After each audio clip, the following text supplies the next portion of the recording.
अस्सलामुअलैकुम, this is Rabia Rashid and you are watching our lectures.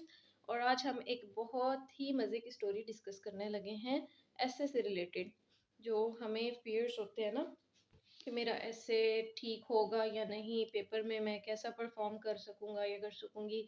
और जी मेरी तो मिस्टेक्स ही बहुत निकलती हैं इन केस के मैंने किसी मेंटोर को चेक कराया, किसी एकेडमी को चेक कराया, तो या किसी ने मुझे कह दिया या मेरा पेपर रेड करके मुझे दे दिया, तो मैं जो हूँ ना शायद ना कर सकूँ। इसमें ना मतलब सारी बातें एक तरफ, ग्रामर है, टीचर अच्छा है, वो आपको अच्छा गाइड कर रहा है, वो सब कुछ आपने एक तरफ रखना है, वो और चीज़ें हैं। मैं एक अपनी पर्सनल जो है ना स्टोरी आपसे डिस्कस करूँगी जिसकी वज़ह से मुझे ये लगा कि मैं ये पेपर कर सकती हूँ।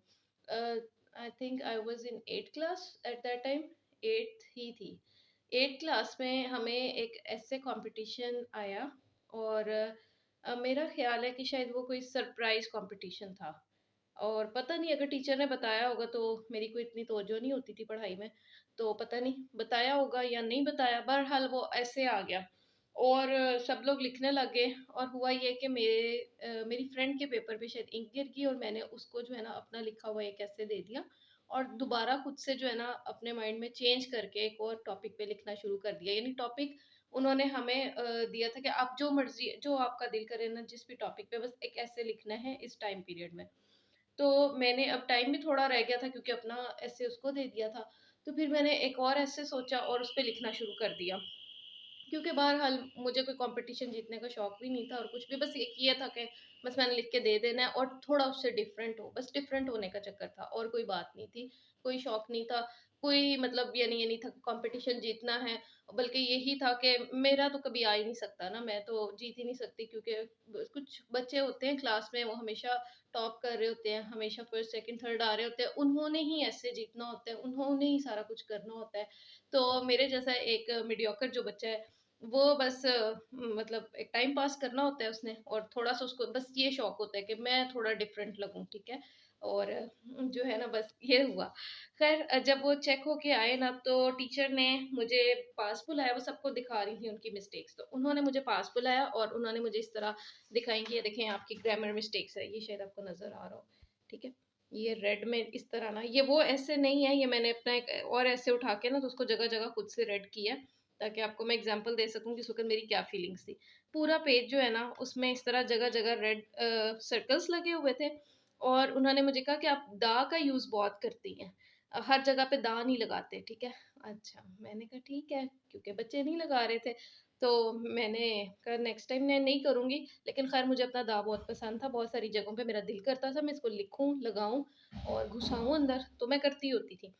ख़ैर उन्होंने मुझे ये दे दिया और मुझे मतलब कोई थी नहीं उम्मीद कि मैं कॉम्पिटिशन जीतूँगी। बहरहाल उस वक़्त जो टीचर आपको दिखा रहा होता है, ख़ास तौर पे सीएसएस में कोई अकेडमी वाले आपके चेक करके दिखाते हैं, तो वो आपको सर्कल इतने पतले नहीं लगते, वो आपको इस तरह लग रहे होते हैं बड़े-बड़े, ठीक है? और आपके साथ ही दिल डूब जाते हैं, उम्मीदें टूट जाती हैं और आपको लगता है कि आप कभी नहीं कर सकेंगे। तो मैं तो करना ही नहीं कुछ चाह रही थी, 8th क्लास में, क्या एक बच्चे को होता है। तो मुझे तो पहले ही था कि मैंने तो बगैर तैयारी के लिखा है, तो ठीक है होंगी मिस्टेक्स मान लिया, लेकिन दा नहीं मैंने छोड़ना, मुझे पसंद है। तो ये सोच के तो मैं आके अपनी जगह पे बैठ गई। उसके बाद ना कुछ दिनों के बाद प्रिंसिपल ने वो सारे एसेस मँगवाए, अब वो प्रिंसिपल ना थोड़ी डिफरेंट थी। डिफरेंट इन अ सेंस कि वो इस तरह का जो है ना उनका उन्होंने कोई उस सिस्टम से नहीं निकल के आई थी, आप समझ रहे हैं ना? यानी उनकी एजुकेशन जो थी ना वो किसी बहुत अच्छे इदारे से हुई थी, उनके अपने बच्चे एचईसन वगैरह में कहीं पढ़ते थे और मतलब वो ना और ही तरह की थी। वो यानी मतलब कह लो कि एक आम मेकिंग यू क्लियर, तो थोड़ी-सी वो डिफरेंट थी, उनकी बातों का अंदाज़ भी और हर चीज़। तो उन्होंने वो मँगवाए एसेस और देखे वो सारे बच्चों के और इतनी तवज्जो इसलिए दी गई थी क्योंकि हमारी क्लास जो थी ना वो स्कूल की पहली क्लास थी जिसने बोर्ड के एग्ज़ाम्स में जाना था। तो वो ज़रा इस चीज़ को बड़ा करती थी। उन्होंने वो सारे एसेस देखे और उसमें उन्होंने जिस बच्चे को प्राइज़ दिया कॉम्पिटिशन में, जिसको उन्होंने फर्स्ट डिक्लेयर किया वो मैं थी और मुझे तो लगा था कि एक आम सा सिंपल सा क्लास का एसे है, लेकिन उन्होंने कोई फंक्शन अरेंज करना था स्कूल का और उसमें उन्होंने इस तरह के डिफरेंट कॉम्पिटिशन्स में जो टॉपर बच्चे थे उनको बाकायदा स्टेज पे बुलाया और उनको गिफ्ट्स दिए गए। मुझे भी एक ग्लिटर पेन्स का सेट मिला। तो अच्छा वो मुझे उस पेन से बड़ी खुशी हुई और बाकी मैं भूल-भाल गई सारा कुछ। लेकिन ये एक मेरे लिए बड़ी मज़े की बात थी कि जी मुझे स्टेज पे बुलाया गया, मैं मुझे से एक आम बच्चे को। और मतलब एक थोड़ा-सा ज़हन में ये बात बैठ गई कि देखो टीचर का चेक करने का स्टाइल डिफरेंट था और प्रिंसिपल ने मेरे मेन आइडिया को लिया जो कि वाक़ई डिफरेंट था। मैंने सारे बच्चों से डिफरेंट लिखा था क्योंकि मैंने अपने कुछ एक्सपीरियंसेस लिखे थे उस एसे में ना। मैंने वो रट्टी-रटाई और वो बुक्स वाली चीज़ें नहीं लिखी थी। अच्छा, अब ये टाइम गुज़रता गया और उसके बाद ये हुआ कि एक दफ़ा की बात है कि मेरे हस्बैंड जब मेरी शादी हुई तो उनको पता चला कि मुझे शौक है सीएसएस करने का। तो कोई इतने मीन्स भी नहीं थे, कुछ भी नहीं था, लेकिन बहरहाल वो मेरे शौक की खातिर ना मुझे एक अकेडमी ले गए लाहौर में और उनसे हमने बात-शात की कि क्या सीन होता है, सीएसएस कौन लोग कर सकते हैं और वही जो एक फ्रीक्वेंटली आस्क्ड क्वेश्चन्स होते हैं ना, वो कुछ चीज़ें। तो उन्होंने ना सबसे पहले अपने स्टूडेंट्स के इसी तरह के टेस्ट मंगवा के तो मुझे दिखाया कि देखें, हम बच्चों को गाइड करते हैं कि जो इस तरह की मिस्टेक्स होती हैं ना, ये देखिए कितनी मिस्टेक्स निकली, कितनी ज़्यादा। अब बच्चा तो समझता है कि मैंने सही लिखा है, लेकिन हमें पता होता है ये गलती है, देखें इधर-इधर गलती। अब वो वाक़ई की होंगी बच्चे ने जेन्युइन मिस्टेक, लेकिन यू कैन इमेजिन उस वक़्त मेरे ज़हन में क्या चल रहा था। मेरे ज़हन में एग्ज़ैक्टली अपनी वो 8 क्लास वाली टीचर और उनका वो स्टाइल कि ये देखिए आपने इतनी सारी मिस्टेक्स की हैं। तो मैंने कहा कि ज़िंदगी में मैंने इस अकेडमी नहीं जाना कभी, ये नहीं करवा सकते हैं। मतलब पता नहीं क्यों, अब वो कोई ख़ैर इतनी फ़ेमस भी नहीं है उस वक़्त, ख़ैर उसका एक थोड़ा-सा नाम था और जो बिल्कुल स्टार्टिंग में लोग होते हैं तो उनके ज़हन में सबसे पहले यही आता है कि चलो वो एक अकेडमी है। ख़ैर मतलब जो है ना, मैंने कहा कि मैंने नहीं, यहाँ से नहीं करना और दूसरा उन्होंने कहा था कि आप कम से कम भी 2-3 मंथ्स हॉस्टल रहेंगे तो फिर ही आप कर सकती हैं, नहीं तो बड़ा मुश्किल हो जाएगा। ऐसे जो है ना बच्चा फ्लो में नहीं आता और ये वो। हालाँकि अब उस वक़्त का जो टाइम था ना वो था आई गेस 2015 या 16 की बात है ये। तो मैं घर वापस आ गई, मैंने कहा ठीक है मैं नहीं कर सकती। फिर मैं इस तरह डिस्टेंट लर्निंग का थोड़ा-सा देखती रहती थी, लेकिन उसकी फ़ीस इतनी ज़्यादा थी कि वो मैं पे नहीं कर सकती थी। तो मुझे बस यही होता था कि अच्छा चलो छोड़ दिया। अब यानी जो है ना, मेन बात यहाँ पे ये रही कि मैंने उस वक़्त गिव अप कर दिया, लेकिन ये वाली चीज़ मैंने फिर भी नहीं मानी कि आपने जो इतना रेड किया ना पेपर, ये वाक़ई गलतियाँ हैं या मिस्टेक्स हैं। ये हो सकता है कि चेकर की परसेप्शन ऐसी हो, चेकर इस तरह का हो कि उसको ये चीज़ें गलत लग रही हों और आपने बिल्कुल ठीक लिखा हो। ठीक है?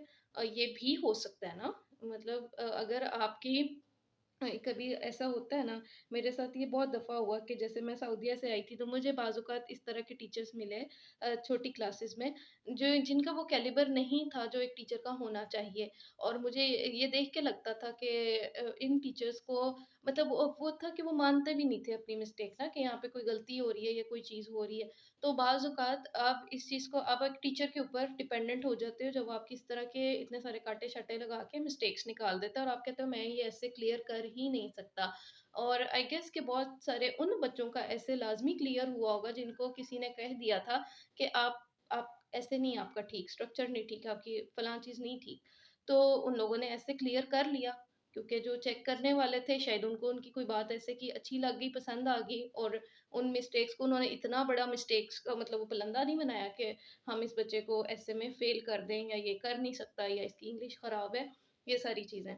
तो कहने का मकसद ये है कि ये जो है ना चीज़ें, ये जो कांटे-शाटे हैं, इन पे आप वर्क ज़रूर करें, लेकिन आप इसको अपना वो ना बनाएँ कि मैं नहीं कर सकता। और ये साइकोलॉजिकली आप अपसेट हो जाते हो जब आप किसी टीचर को दिखाते हो और वो इतनी सारी मिस्टेक्स निकाल के तो आपको ये कहता है, मतलब एक कॉम्पिटिशन में जब आप बैठे होते हो और फिर आपको कोई टीचर कहता है ना कि आपकी ये मिस्टेक्स हैं, तो आपको ये नहीं नज़र आता कि ये माइनर मिस्टेक्स हैं, मैं इनको ठीक कर सकता हूँ। आपके ज़हन में एक पिक्चर ये बनती है कि बस सर या मैम ने कह दिया कि आपके अंदर ये मिस्टेक्स हैं और कुछ बच्चे हैं जिनको उन्होंने नहीं कहा। तो वो जो कुछ बच्चे हैं जिनको उन्होंने एक्सीलेंट कहा या वेरी गुड कह दिया या उनको एप्रिशिएट कर दिया ना, वो कर जाएँगे और मैं रह जाऊँगा। तो सीएसएस हाइली अनप्रेडिक्टेबल है, इसमें आपको नहीं पता होता कि क्या होना है, क्या नहीं होना। और मतलब जो है ना, कुछ चीज़ें आपने छोड़ देनी होती हैं। एक वो जो चेकर उधर बैठा है, वो कोई और है, वो आपका टीचर नहीं है, उसको आपका नहीं पता।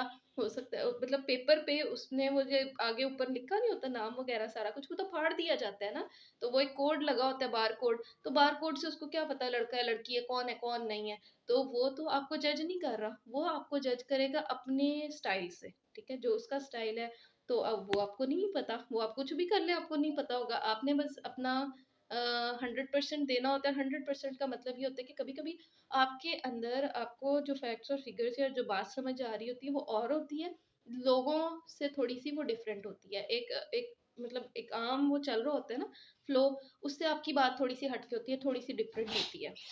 बाकी आप किसी को भी ऐसे अपना चेक कराएँ, ज़रूरी भी नहीं होता। मेरे साथ एक क्वालिफ़ायर थी और उसने मुझे ये बात बताई कि बिलीव मी उसकी फर्स्ट अटेम्प्ट में क्लियर हुआ है और वो मुझे ये कह रही थी कि यकीन करो मैंने एक भी टेस्ट नहीं दिया। मैंने फ़ीसें भरी, क्लासेस लीं और उसके बाद पता नहीं जो मॉक्स होने वाले थे या क्या मेरा दिल ही नहीं किया। वो मतलब जो है ना काफ़ी सारे और भी डिफरेंट टेस्ट देती रही है।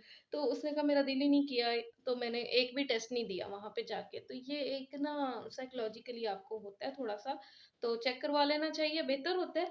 लेकिन अगर आपको लगता है कि चेक करवा के ना आपकी उम्मीदें टूटती हैं या आप जिस बंदे को चेक करवा रहे हो उसकी वाइब्स आपकी वाइब से मैच नहीं कर रही, उसको नहीं मतलब वो अट्रैक्टिव लगती जो चीज़ें आपको बहुत अच्छी लग रही हैं, तो अपनी ओरिजिनैलिटी को आप किसी मेंटोर की भेंट चढ़ा दो ये देख के कि जी प्लीज़ चेक कर लें, उसको वो चीज़ें ना पसंद आएँ, उसको वो टॉपिक से रिलेटेबल ना लग रहे हों, हो सकता है वो रिलेटेबल हों, लेकिन उसको लगे कि नहीं यहाँ पे ये चीज़ ना लिखो तो बेहतर है और आप वो चीज़ छोड़ दो हालाँकि आपको अच्छी लग रही हो।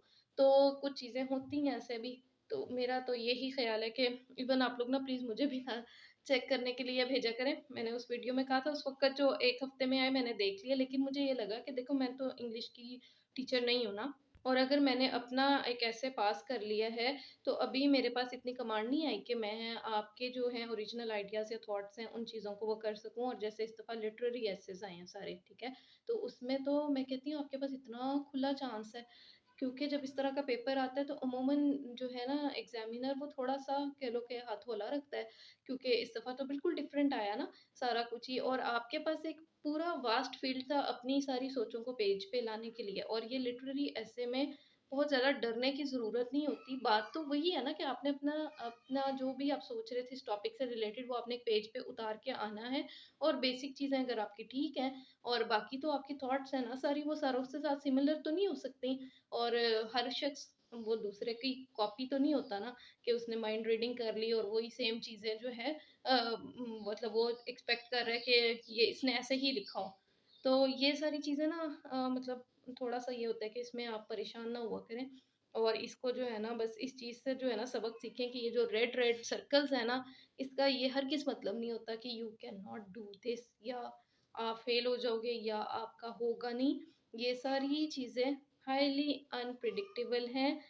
हो सकता है कि अगर आप किसी जगह दाँव ज़्यादा लगा रहे हो, वहाँ पे दाँव ही चाहिए था, उससे एक अच्छा इमेज बन रहा था आपकी बात का, क्योंकि बगैर दाँव के भी तो इंग्लिश में गुज़ारा नहीं होता ना। तो ये चीज़ें हैं, ठीक है? तो इसके साथ ही मुझे इजाज़त दें और बस परेशान बिल्कुल भी नहीं होना। अस्सलाम वालेकुम व रहमतुल्लाहि व बरकातुहू।